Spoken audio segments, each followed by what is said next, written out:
What do you think will be the end of this crisis? Will the two sides begin to understand each other? After all, Turkey still wants to join the European Union. Yeah, well, it's very difficult to forecast the future of this crisis, but the sanctions that Turkey wants to impose certainly will not be economic sanctions, because Turkey will suffer more from economic sanctions than the Netherlands will. What do you think, Mr. Ivan? No, I agree. I will agree with the previous speaker. I mean, it's difficult to tell. I wouldn't expect for a solution, clearly not until the referendum will take place in Turkey. And I think, given the high level of declarations of aggressivity, even I would say that it will take quite some time. Months to actually improve relations between the two countries. There's potential for that to happen, I would say, after the referendum in Turkey. Let me go to you, Mr. Colakoglu. Turkey has been recently asking both Germany and the Netherlands to rent public places for parties. Only later, the two countries found out it is going to be for political parties, for political campaigns of your own country in a foreign country, which many find quite interesting. And now Turkey is taking the countries that find these interesting to even the Human Rights Court.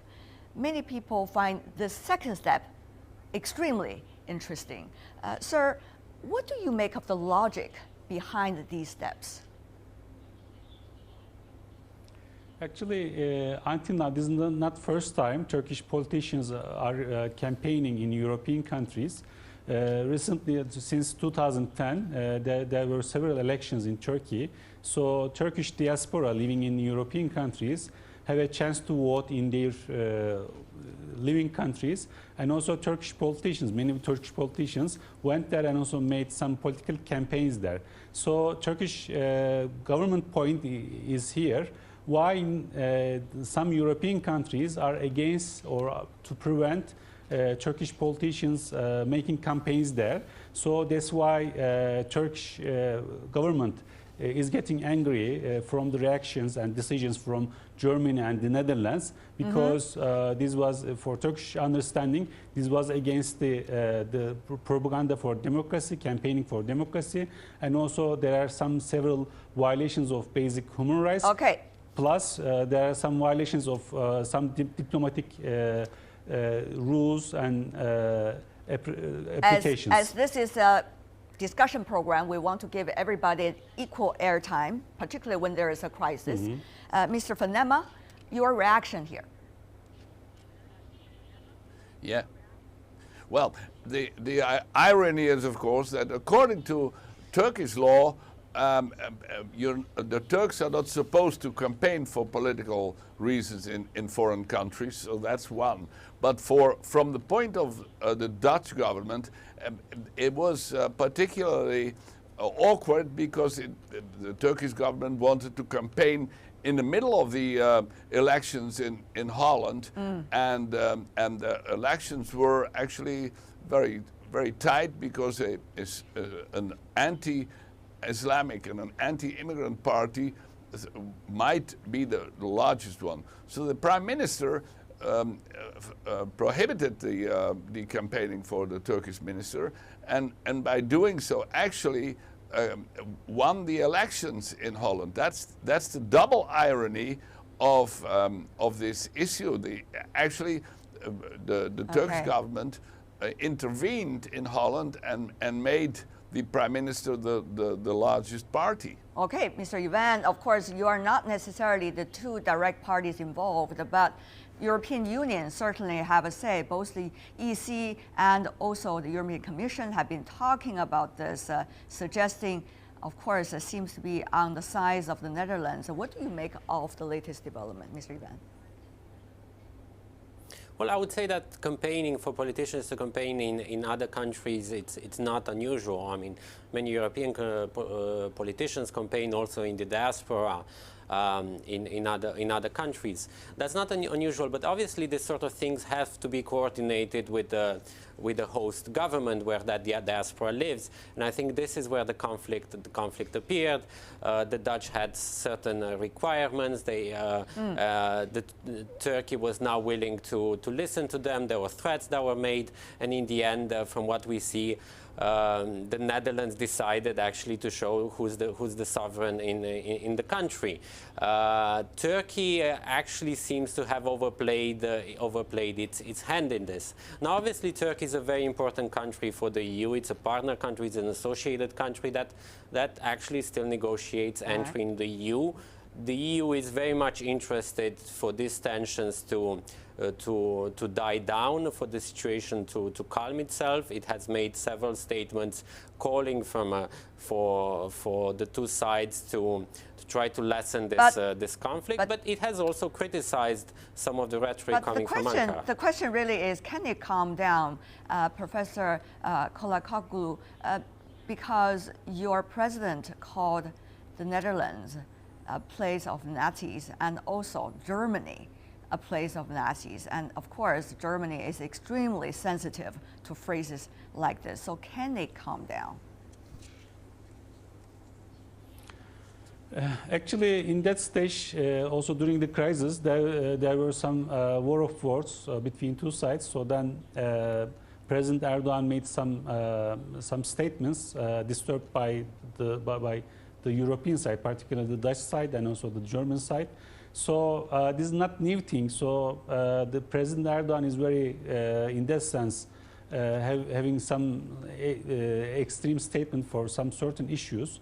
But when we look at the origin itself, so then usually these speeches were delivered to domestic audience during the the election campaigns, particularly for referendum campaigns, and also it seems more for domestic consumption for that. Right. So before that crisis, usually Turkey had some similar crisis with Russia and Israel in recent years, recent months. So then the two sides, and the Turkish side also, can easily agree to find a middle way, or more logical way. Do you agree? Do you agree, Mr. Fennema? Do you agree, Mr. Fennema, from the Dutch perspective? Is it about the election that does the interplay of words well, it is about and also it's crisis? From both sides about. Go ahead. Mm-hmm. Well, actually, it's from both sides logical and understandable argument. Mr. Fennema, please.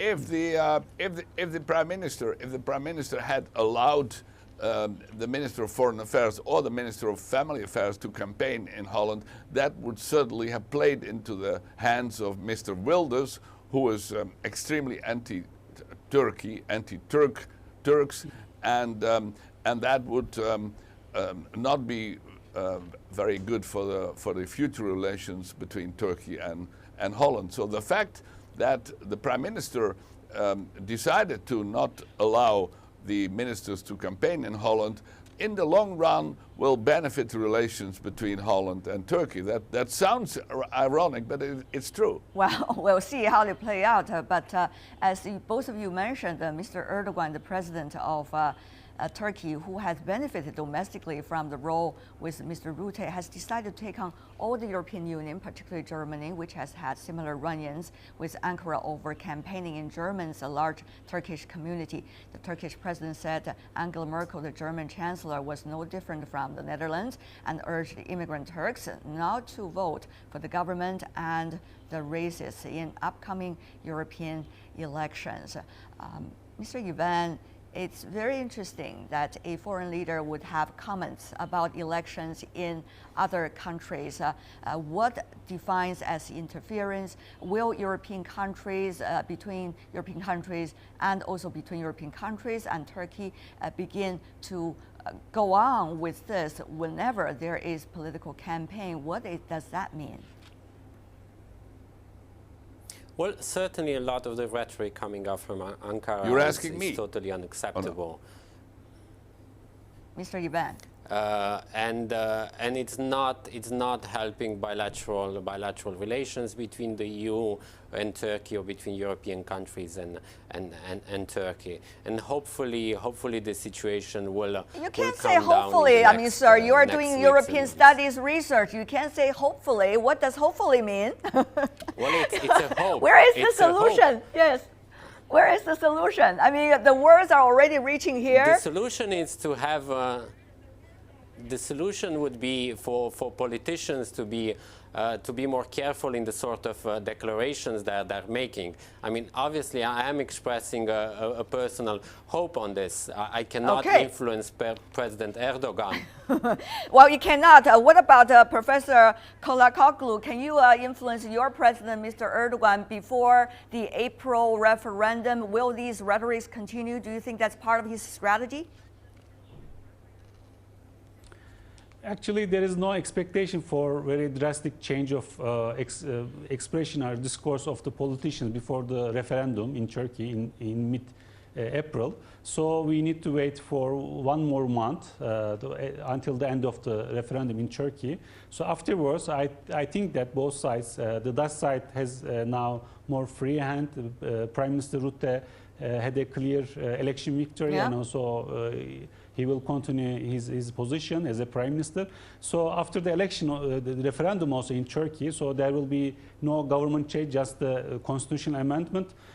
So then both President Erdogan and Prime Minister Yildirim will have more moderate and reconciliation mode with the Netherlands, but also with Germany and others. But Mr. Colakoglu, this is already being taken, to a certain extent, to the Human Rights Court.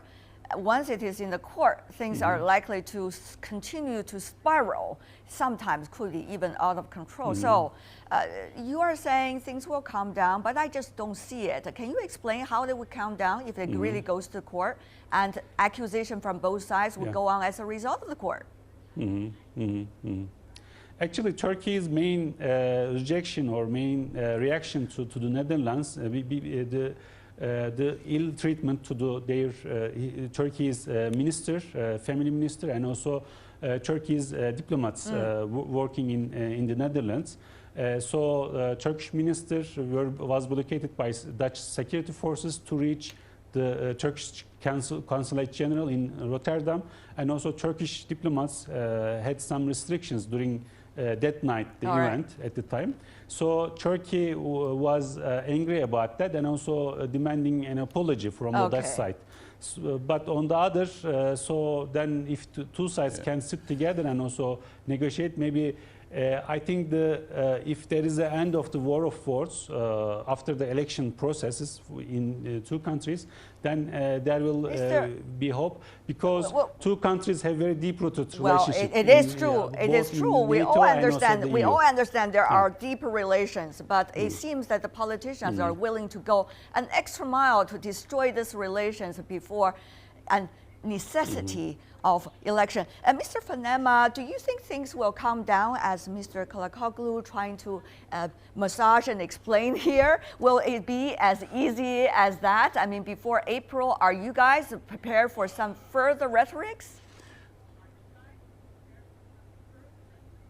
Well, I'm pretty sure that the Prime Minister will try to calm down the relationships, but you have to realize that President Erdogan is actually, by his rhetoric, helping the anti-immigrant parties in Europe, because they will say, look, you know, this is what Turkey tries to do in our countries, and we want to defend our sovereignty. So both Wilders and later on Marine Le Pen will certainly benefit from the rhetoric of Erdogan in this case, and which means that those who suffer from this crisis are really the Turks living in Germany, Holland, and France.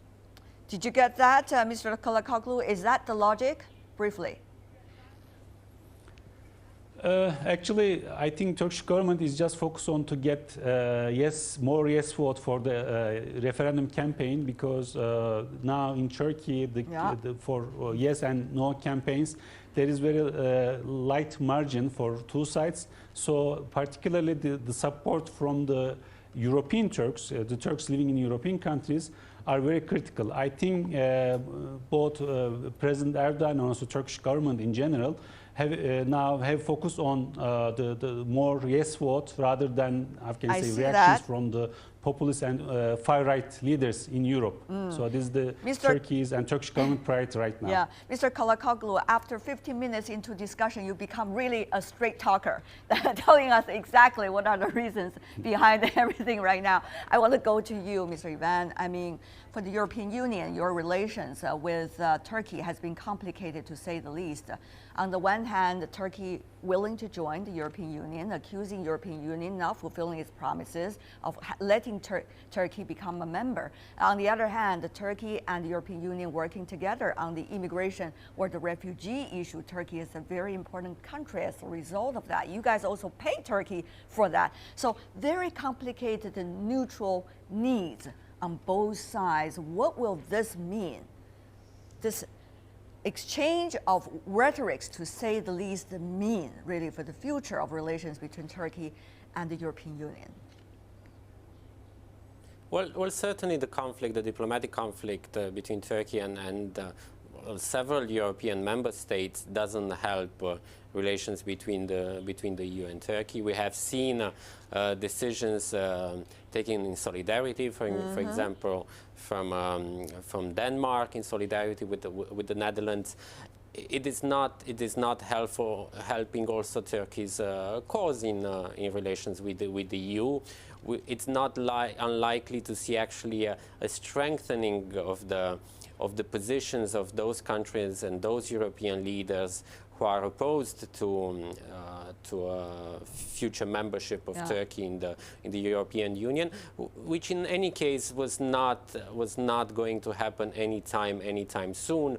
There are a number of other problematic areas. Okay. Many of them actually linked to current developments in Turkey, to deterioration of democracy in Turkey. We have already seen, because this incident comes on the background of relations which have deteriorated since the failed coup attempt of last year. Yeah, but you know, Mr. Colakoglu, maybe Turkey just doesn't care, because Turkey now apparently seems to have much closer relationship with Russia. Why not have an ally, which probably both of you do not necessarily feel that close to the European Union anyway? Is Turkey giving up its hope of joining the European Union pragmatically, do you think? Actually, it's very difficult, because Turkey, when we look at the Turkey-EU relations, is more economic rather than politics. So there are very deep-rooted economic relations, including, for example, many leading partners for trade partners for Turkey from the European Union, particularly Germany, France, the Netherlands, UK, and others are the leading countries for Turkey. But this is a trend for decades, not the changeable way in the very short run. Of course, Russia is a very important strategic ally and also economic partner for Turkey. But for the current situation, there is no room or there is no chance for Russia to replace with the EU as an alternative for Turkey. Of course, Russia is a complementary economy to the European Union for Turkey, but it's not an alternative for right now. I see. And before we go, I do want to ask a final word. And gentlemen, it's only final words, brief and sharp, where things are going from your perspective. Mr. Fennema. Well, I'm afraid that the relations between Turkey and the Netherlands will suffer in the long run. The Dutch population will certainly not be pleased with the rhetoric of Mr. Erdogan, and so anti-Turkish sentiments will be stronger. That's from the Netherlands. What about from Turkey, Mr. Colakoglu? Final words. Actually, now there is a debate in Turkey whether the final goal for the membership of the EU is necessary or not. But there is no decision for Turkish people right now. But I think after the referendum, we will have more clear view depending on the result of the referendum. I see. Mr. Ivan? I think relations, bilateral relations between Turkey and EU would depend in great deal about what is happening in Turkey and what will be the future positions of Turkey regarding this relations. I mean, there should be a clear interest from both sides to improve relations and not to deteriorate them. But for this, responsible politicians are needed, including in Ankara.